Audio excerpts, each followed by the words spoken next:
परंतु भरत की राजनीति की धरती पर लोकतंत्र का ये जो अंकुर फूटा था, वो कुछ पीढ़ियों बाद हस्तिनापुर नरेश शांतनु के शासनकाल में मुरझा गया, जब जन्म को कर्म से बड़ा माना गया और वर्तमान को एक अनजाने भविष्य के दांव पर लगा दिया गया। वास्तव में उसी दिन महाभारत के लिए कुरुक्षेत्र की रणभूमि भी सजने लगी थी। शांतनु की कहानी इस तरह शुरू होती है। एक दिन महाराज शांतनु गंगा तट पर शिकार खेल रहे थे।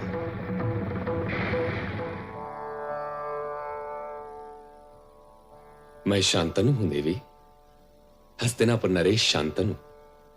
मैं गंगा हूं। मैं इधर शिकार खेलने निकला था। फिर क्या हुआ महाराज? ये तो अभी पता नहीं, परंतु लगता है किसी चंद्रमुखी मृगनयनी ने मुझे को शिकार कर लिया। यदि तुम हस्तिनापुर की पटरानी बनना स्वीकार कर लो तो शांतनु भी बच जाएगा और हस्तिनापुर राज्य भी। यह सम्मान मैं स्वीकार कर भी सकती हूं, तो फिर एक वचन दीजिए।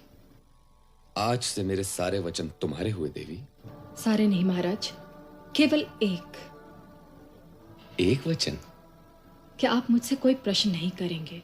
हां, ना तो मैं तुमसे कभी कोई प्रश्न करूंगा और ना ही कारण जानने की चेष्टा करूंगा। यदि आप ऐसा न कर पाए तो मैं आपके पहले प्रश्न का उत्तर देने के बाद आपके जीवन से सदा के लिए चली जाऊंगी।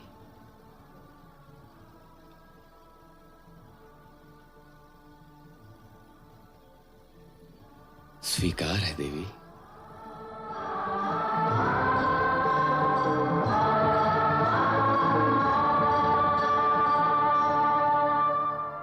यदि मैं समय न होता तो जो दृश्य मैंने अभी अभी देखा है, उसे देखकर मेरी आंखें पथरा गई होती। परंतु हस्तिनापुर नरेश शांतनु के पास तो मेरी आंखें नहीं है ना। वो तो केवल एक पिता है। उनका दुखा हुआ हृदय किसी प्रकार उस सत्य को स्वीकार करने पर तैयार नहीं जो उन्हें स्वयं उनकी आंखों ने दिखाया है, कि स्वयं मां ने अपने पहले पुत्र को जन्म लेते ही नदी में बहा दिया। शांतनु मौन रहने के लिए वचनबद्ध थे। गंगा उनके मौन को अपनी मुस्कान की चुनौती देती चली गई। परंतु मैं तो समय हूं। मैं तो शांतनु के दूसरे पुत्र का भविष्य भी जानता हूं।